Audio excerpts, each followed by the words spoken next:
that time already. Welcome back, guys, to Buried Chapter 2. This is your host, Xanthros. Well, something I didn't show you about the ending of the last video is actually that it tells you what most people decide when it comes to the major decisions of the game. As you can see here, Respect the Dead, you and 36% of players left Tony's body where you found it. Secrets, you and 24% of players hid Tony's death from Dennis. Trust, you and 55 told Dennis you believed his story.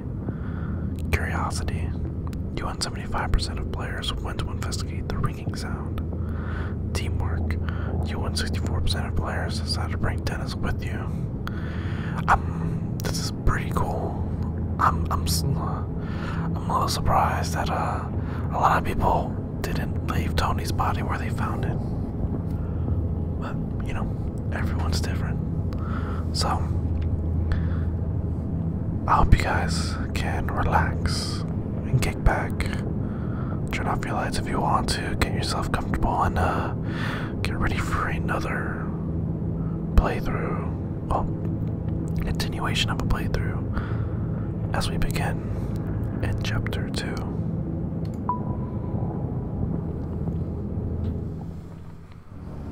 Oh, this looks interesting. Get ready, guys. We're standing on the thin platform of what looks like a fancy subway. The rails look well used, but not old. There are small overhead lights that are very dim, as if they are running on emergency power. The dim overhead lights are a blessing, but the size of the place makes you feel vulnerable. Staring ahead, the tunnel seems to be endless. It's almost dizzying, but there's a small light further ahead, and then a space that breaks the monotony of the tunnel's curved surface. Another platform, maybe. Why are we in a subway tunnel? Or, Dennis, what do you think of this? I'm just gonna ask, why are we in a subway tunnel? This just doesn't seem really crazy. Dennis doesn't answer. The reality of what we are seeing is sinking in. Whatever this place is, it is buried way underground. They said the name of the game. That seems impossible to me, making anything that's on the other side of this tunnel dangerous, as far as I am concerned. But of course, we're going to go on. Human curiosity is going to see to that. Also, the ringing noise is louder down here. It's much more solid now, and there's some other sound. Something like the faint hum of machinery. What's your take on this, boss? Do you think we're safe in here? Dennis asks. Not at all. This is what I think to myself. But I don't want to let Dennis see that I'm rattled. While he seems to be limping along much better than when we first stumbled to this place, he's still in rough shape. I'm leading him here, and I should probably make him feel confident in that. I'm not sure this is creepy or yeah, we'll be fine. Of course, we're gonna reassure him. We need to make sure he feels comfortable. We don't want to cause him any more pain. You reassured Dennis. We're too far in to go back, I say. Besides, if we get caught for trespassing, I'm pretty sure we'd slide by. We're good. You're in pain, and we've got to find the rest of our crew. They could still be here somewhere. Dennis nods and looks reassured, albeit weak and miserable. From the looks of it, we can go either left or right. The left is slightly lit, the right not so much. This makes me uneasy because I get the sense that one wrong turn in this place like this would have us wandering for hours. Suddenly, I jerk my head to the right as I hear the unmistakable sound of someone walking. Do you hear something, Dennis? I ask Dennis, my eyes straining to see anything in the darkness. Not sure, he says. Maybe. It kind of sounded like footsteps. I wait a moment, but the sound doesn't come back again. So those are our options. To the left are flickering lights indicating what we'll at least be able to see. There's also a hum of machinery, a sign of life. To the right, it's just darkness, but we also heard footsteps in that direction. Okay. I want to think that there's a monster somewhere, but at the same time, like, it's a subway system. Well, what seems to be a subway system. I want to go find who that is. Like, they might be able to help us out, but we need immediate medical help, so if we can get it, let's do it now, and this might be our only option. Let's go right into the darkness. If there's anyone here, they're worth speaking to. Right it is.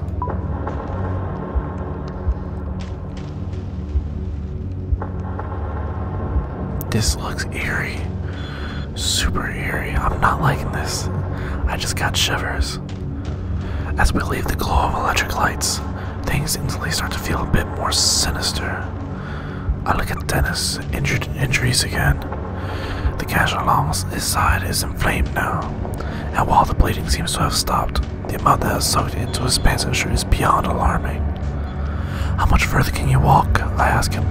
Can you keep going? Yes, Dennis says.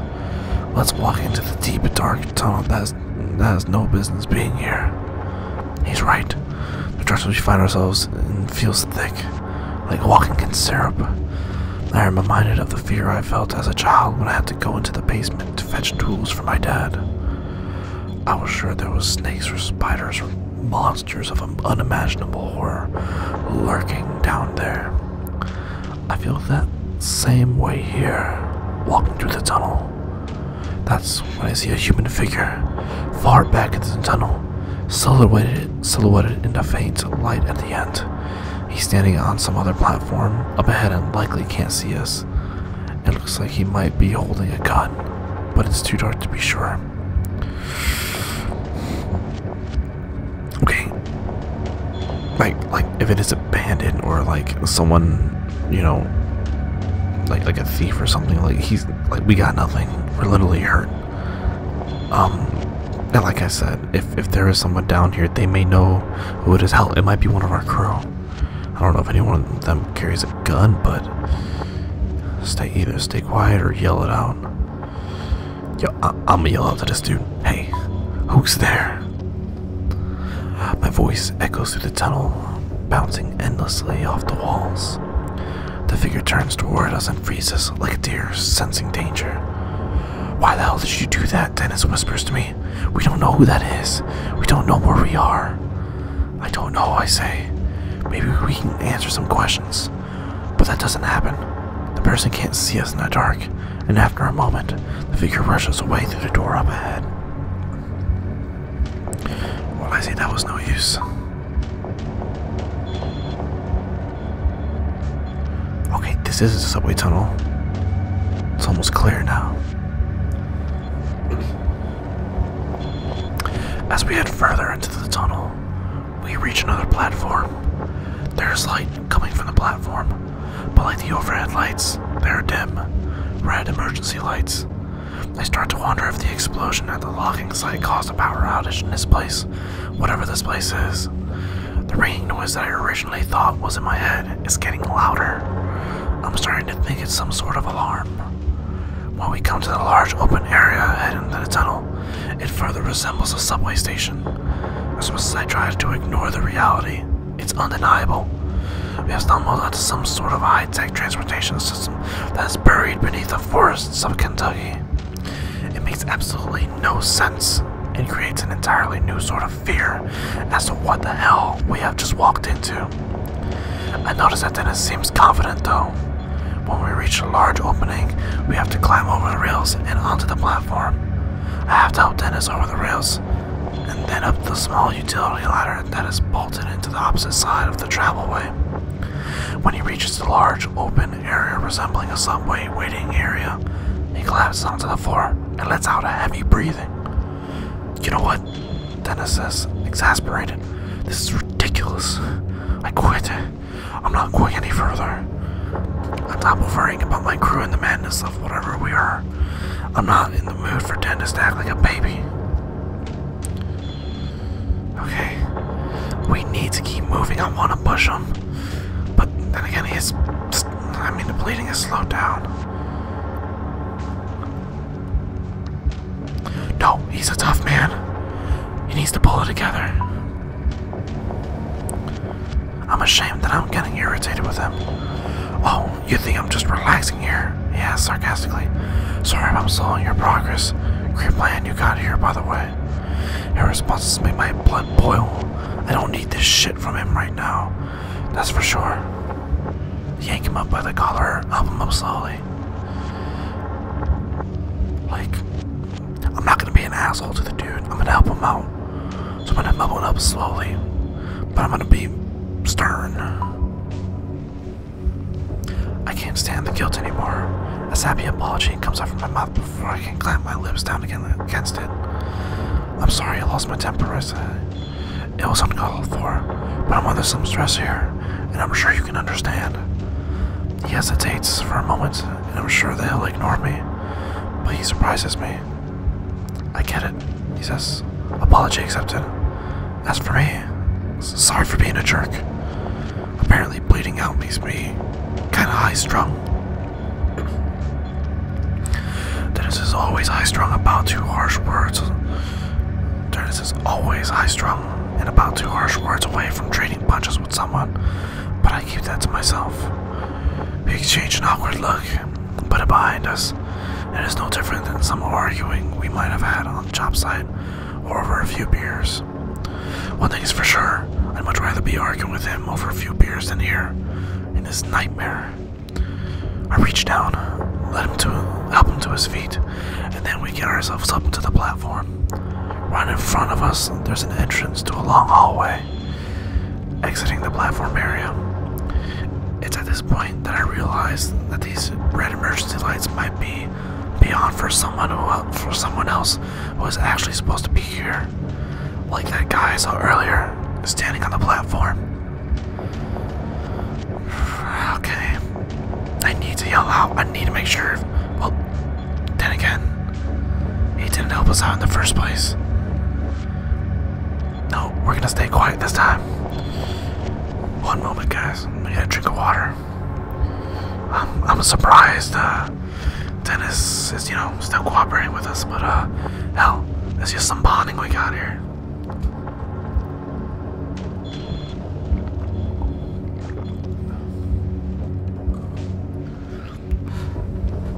Refreshing. Alright, we're gonna stay quiet here. I'm still not sure if I want to alert anyone to the fact that there are strangers in this secret place. And the thought of hearing a scream, even my own scream, in this empty place is too much to bear. I've been there before. The emergency lights continue to flicker overhead, casting a sick sort of pinkish light on everything. My mind is racing with what sort of place this might be. It's obvious that it's meant to be a secret, and if it is supposed to be a secret, and there was a power outage recently, maybe most everyone has been evacuated. But then, why was that one person still here? This thought does nothing to make me feel any better. As we walk towards the platform exit, we step inside it, and it seems just as empty as every other place we've come through. Weakly illuminated by more overhead emergency lights, we're standing inside a hallway that looks surreal for a moment. Now, I'm theorizing that the other guy is still here, probably to ensure that everyone has evacuated. That's a possibility. I'm just trying to find out why the hell there's a subway here. Oh, I'm getting goosebumps, guys. That ambience is not helping. Or is it? The hallway reminds me of a hospital wing, but there's something not quite right about it. It's the first clean and tidy area I've seen since coming into the woods. It looks like it was recently in use, despite the dim emergency lights overhead. There are chairs against the walls, and the floor looks but well cleaned, as do the walls. The ringing noise is definitely coming from here, and a small flashing red light along the ceiling seems to flash along with it. The ringing noise is an alarm, I say, if only to confirm my own thought. But for what? Dennis asks. And then he asks a question that has been on my mind since I found the little building in the wood. What the hell is this place? We exchange a look that speaks volumes. We reach the end of the hallway and hear a sound like a large metallic grinding. This is followed by a clicking noise, and then the unmistakable noise of a generator kicking on. Okay, I think that's good. For a second I thought it was some kind of monster or something. Alright, let's see what this leads to.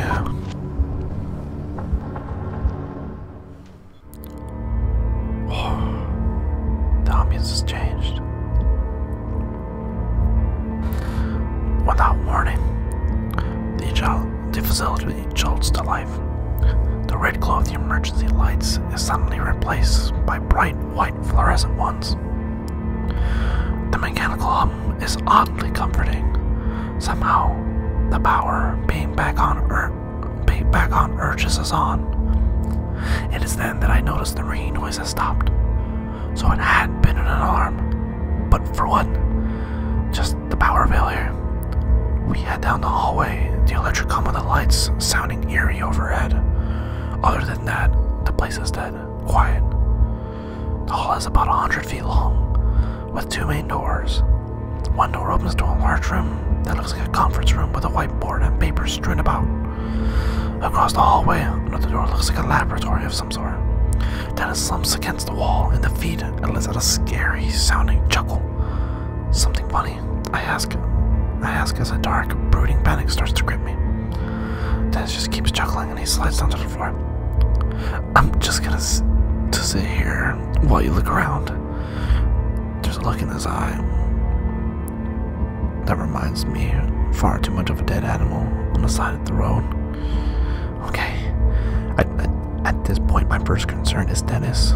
Like, I need for him to be safe. Now, the conference room will definitely explain why we're here, but the lab may have a first aid kit. We're gonna go ahead and head in there. What lab doesn't have a first aid kit? A dumb person's lab. That's what. This looks creepy. I don't like the look of this. Walking inside, I see small vials and glass containers held in a clear glass case. Everything is either glass or silver, and I instantly feel like I am dirtying the place up. I notice several test tubes encased in glass cases, as well as some sort of tube system that seems to have a clear fluid trapped inside of it.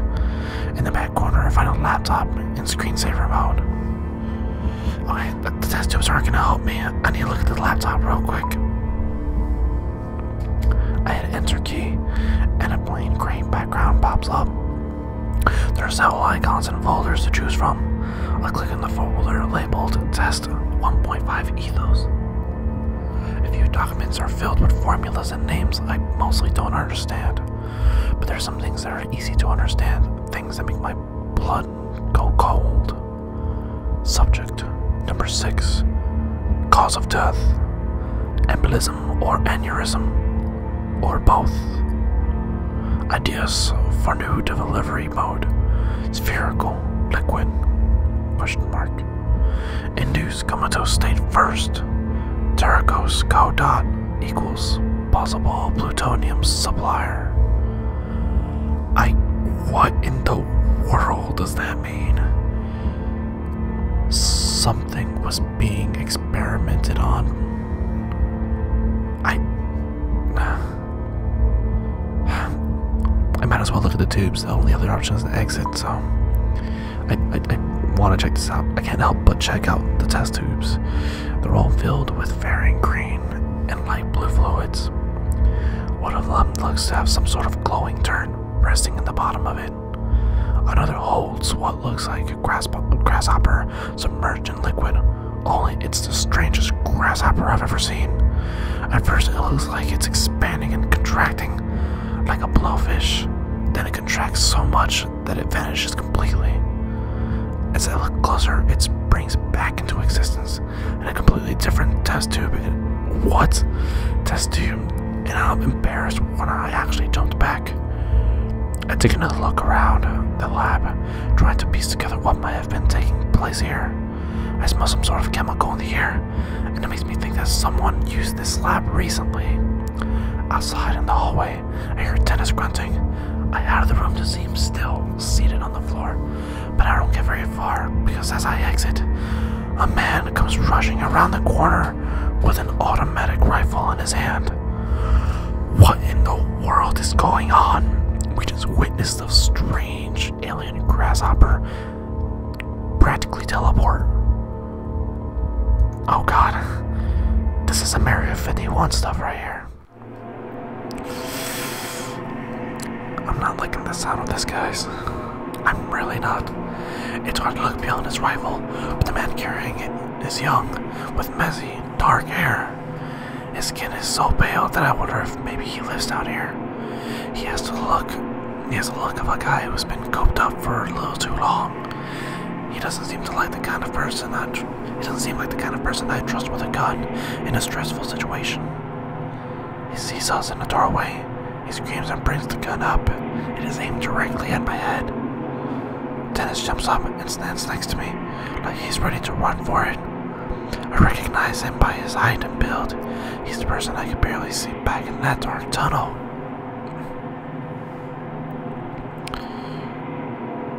Okay. He hasn't shot us yet, so we're not gonna try to attack. We're gonna let him know that we're not hostile. We're gonna put our hands in the air.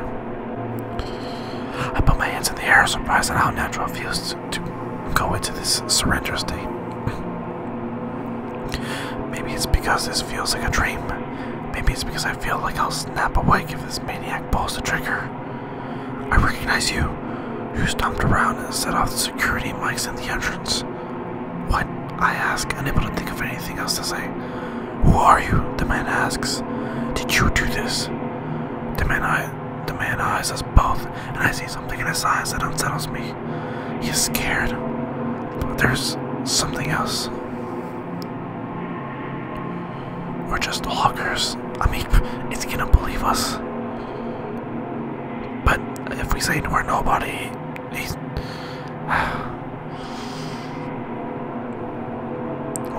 we gotta come clean. I mean, what is he gonna do?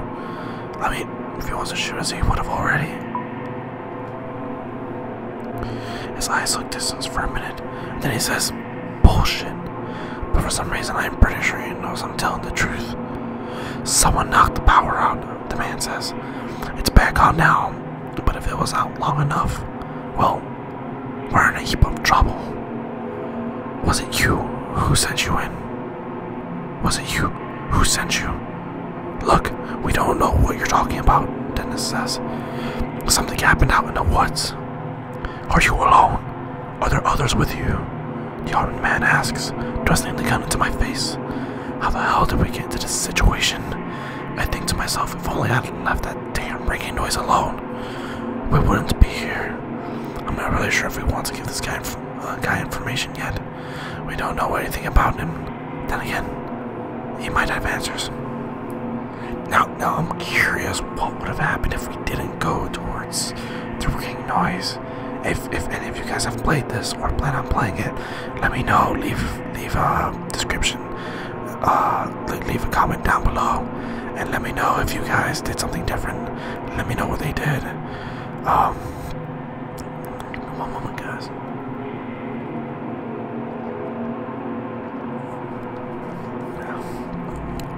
Throat's a little dry. Alright, I'm gonna tell him we're looking for our crew. Now, one of these statements up here said that he seems to believe us about us being loggers, and also he might know who we are. We're looking for our crew. We have other crew members that we can't find, I say. Your crew? Question mark. He asks, seeming confused. If this man thinks that we're nuts, we're not telling There's no telling what he might do. The other day he looks a little crazy himself, makes the situation even hairier. But how do you get in here? The man asks. I point down the hall towards the subway. We came in that way. The doors weren't locked. His expression calms a bit, but I'm still very aware of the gun that is leveled less than a foot away from my face. Please put the gun down. I'm not, like, it seems here that I'm relaxing. I'm calming the guy. Like, he seems to be relaxing a bit. I'm gonna go ahead and ask him to please put the gun down. You ask the man calmly to put his gun down. The only way I'm putting down this rifle down is after I've blown your brains out. The man says, whoa. With that, he uses the muzzle of the gun to flip my hard hand onto the floor. It's a childish move, a playground tactic at best, but it's sufficient to show me that he knows he knows that he's in control. He then levels the rifle at Dennis, and I can only assume it is because his wounds make him appear to be as he's weaker of us. The man takes a shaky step forward. Dennis looks back and forth between the barrel of the gun and me, his eyes bleeding for help. Step between Dennis and the gun. I'm not gonna let him hurt Dennis. Before I'm fully aware of what I'm doing, I step out in front of Dennis. The barrel of the rifle is nearly touching my chest now. Both Dennis and the man seem a little confused at my action, and I do my best to swallow down my fear. I don't know what's going on here, I say, but we're here by mistake. Well, you have no business here, the man says. But now that the power is on, I think you might be too late anyway. For what, I ask. But he doesn't answer me. Instead, he steps forward and actually pushes backward with the end of his rifle. The man then repeats the question as before, one that makes no sense, and honestly, what makes me think he might be a little crazy. Who sent you? He asks. You assholes from the Pentagon. I'm not sure how to take his question. Is this guy joking? Oh my god, I want to say, yeah, I'm with the president.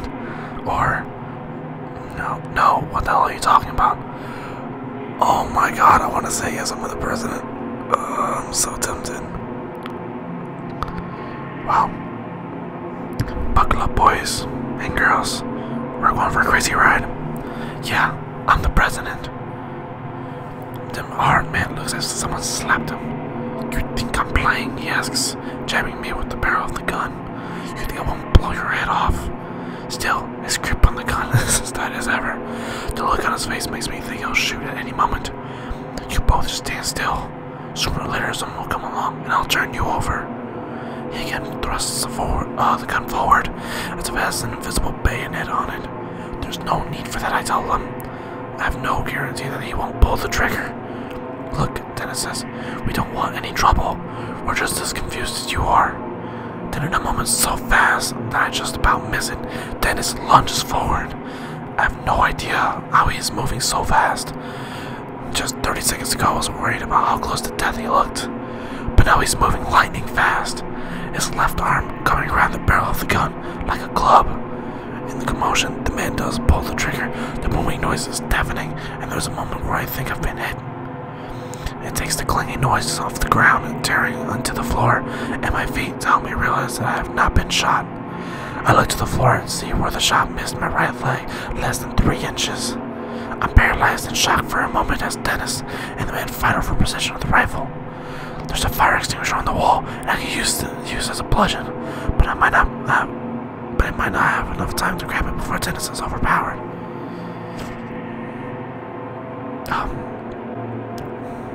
Shit. I'm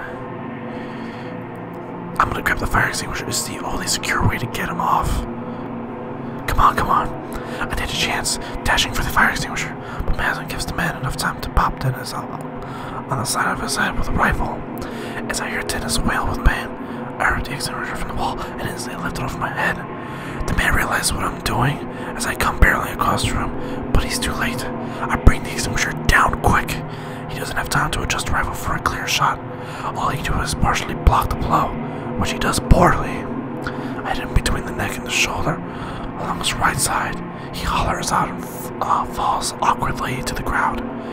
There's a dazed look on his face, and I wonder if I may have knocked him out for a moment, but he still holds the gun in his hand. But his hands are limp. I feel the extinguisher heavy in my grip. I could hit him again to make sure he won't be a threat.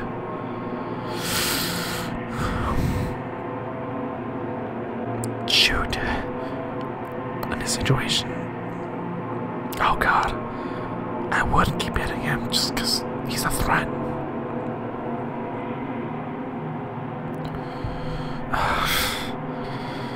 I'm not here to kill anyone.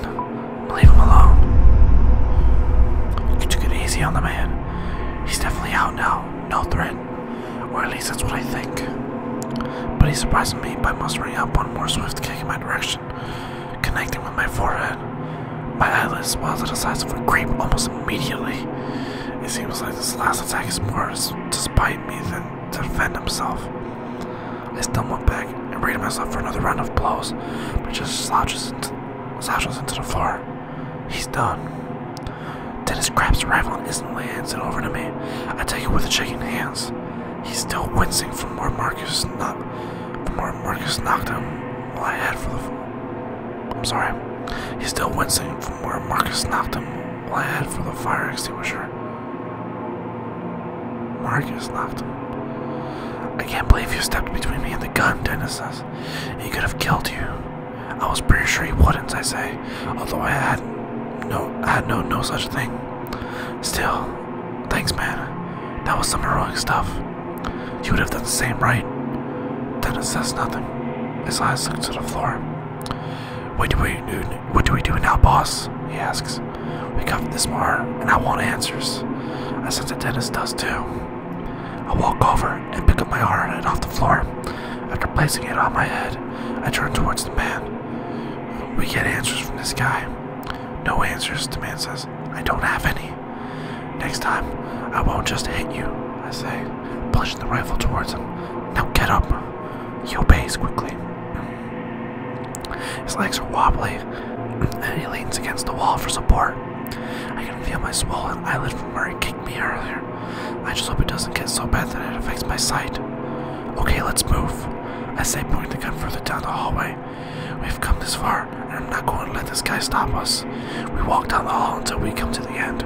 A single elevator waits for us. It's steel sliding doors, larger than a normal elevator. Whew, gosh. I feel like this encounter is like taking forever. Like it's a little nerve-wracking.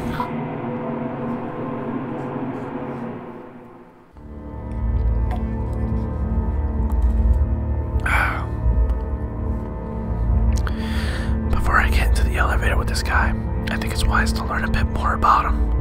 I can tell it's making him uncomfortable for me to have the gun. What's your name, I ask? Marcus. We didn't know that before, but whatever. And you work here. It's clear that he doesn't want to answer, but he gives us a little nod. We're looking for the rest of our crew. Any idea where they might be? I ask. No, he says curtly, not bothering to elaborate. There's gotta be some useful info we can get out of this guy. I just need to know how to dig for it. I need a first aid kit for my friend here, I say. Where might I find one? Down the second floor, he says, but we can't go down there.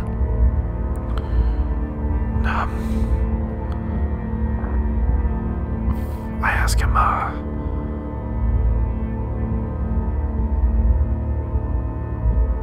Mark went down there, okay? He looks at me like I'm an idiot. You must be aware you're inside a classified government facility, he says. It makes no sense, but I want to doubt it. Well, as I mentioned earlier, I'm the president, so take me to the first aid kit. I can't, he says.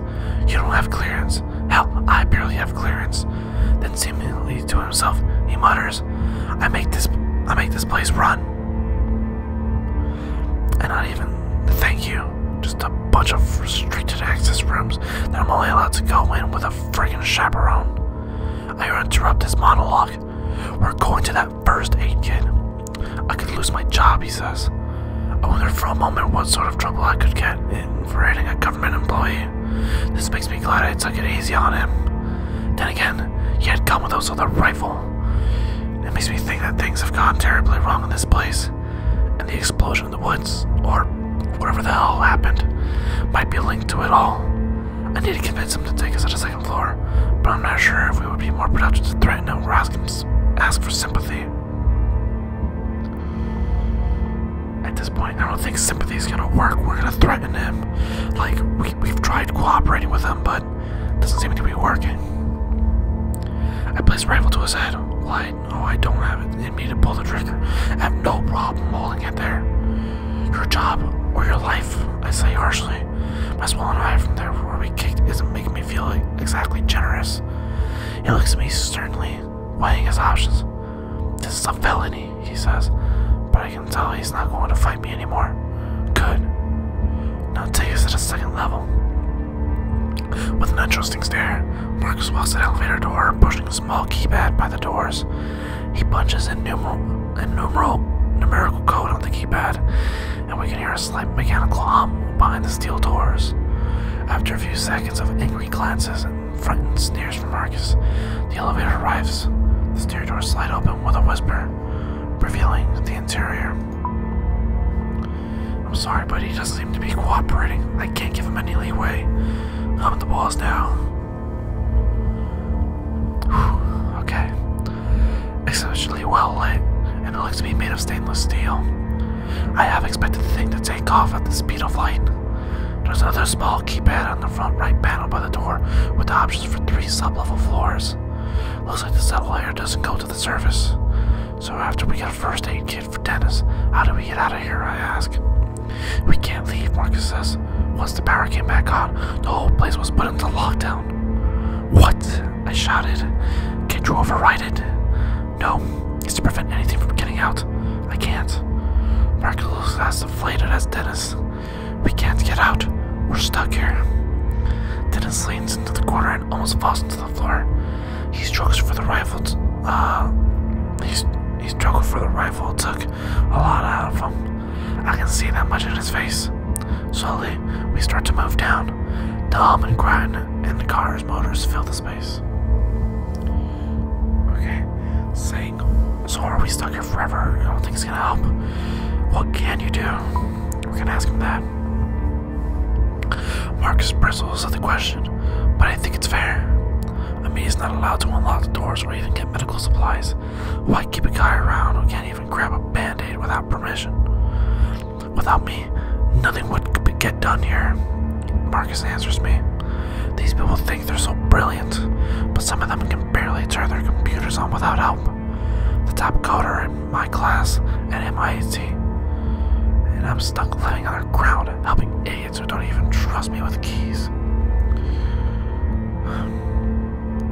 I think what goes on here is probably a better question than, how big is this place?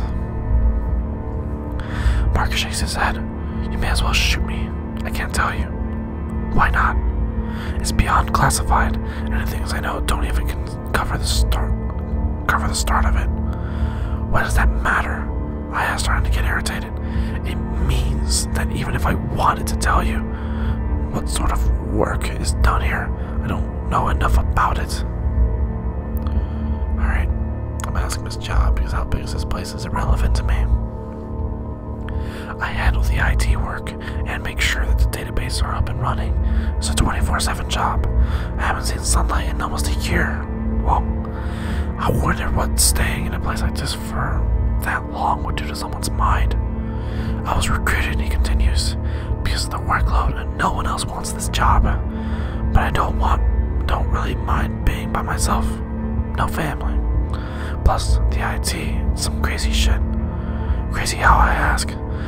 This place generates over 100 terabytes of data per day. He answers, getting the slightest bit of excited before his face falls again. What happened here? Seems like some sort of power outage, Marcus says. That's all I know. There was an outage and then what? Dennis asks weakly. Then things got weird. Things got bad. Bad how, I ask. The whole place seemed to shake when the lights went out. I was checking the monitors when it happened, and everything went dead. It took no more than a minute or so before I started hearing the screams. People were being killed. Something. I tried getting the security cameras going again, but they they only lasted for a little bit on my backup systems, but what I saw, what I asked, feeling a sharp fear swore its way into my guts. Well, what I saw on the screens for that little bit of time made no sense. It made me get the gun from the emergency vault. I think whatever it is, it's still down here. Hold on, I say. There's an emergency vault with a rifle in the same room as the security camera in this place. Marcus gives a grin that looks nearly insane. There are guns locked away in every room in this place, just in case you know. Wow, this place is some serious business.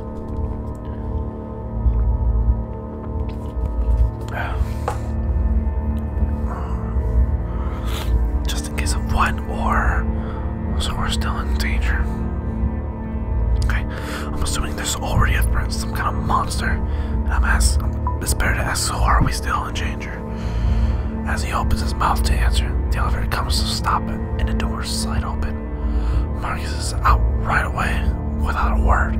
He makes his head directly for the glassed-in room that filled with computer monitors and high-end equipment.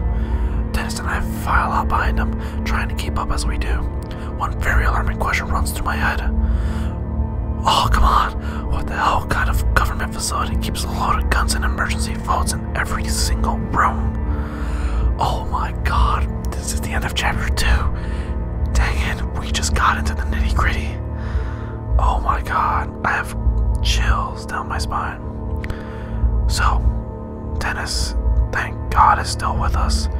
And now we have Marcus, some insane IT guy with who had a gun. Now I have a gun, and no matter what, I'm keeping Dennis safe. I'm glad we, kept the safety helmet too.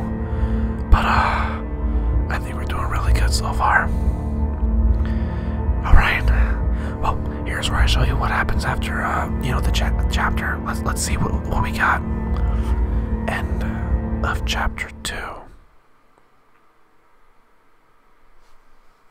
Oh boy. I got chills. Curiosity. You and 58% of players called out to Marcus when you saw him in the tunnel. I mean, for me it's obvious, to get some help. Selflessness. You and 64% of players stepped in front of Dennis to protect him from Marcus. I'm surprised that percentage is not any bigger. And mercy. You and 65% of players were easy on Marcus after he surrendered. Shoot. Damn. If you guys know, what would have happened with the other decisions, leave a comment below, please. I definitely want to know. But, yeah. That is the end of chapter 2. And in the next video, we'll be starting chapter 3. Well, thank you guys for joining me on this wonderful experience. If you fell asleep previously, during this, it's okay. These videos are for you to relax and enjoy a little story. I know this one is a bit more eerier, maybe a little hard for some of you guys to fall asleep to, but that's okay. As long as you guys are enjoying the video, that's all that matters. But once again, thank you guys for joining me, and get ready, because we're going to be diving deeper into chapter 3 of Buried. Thank you guys so much for watching. Leave a like, subscribe, and stay tuned for the next episode. See you guys.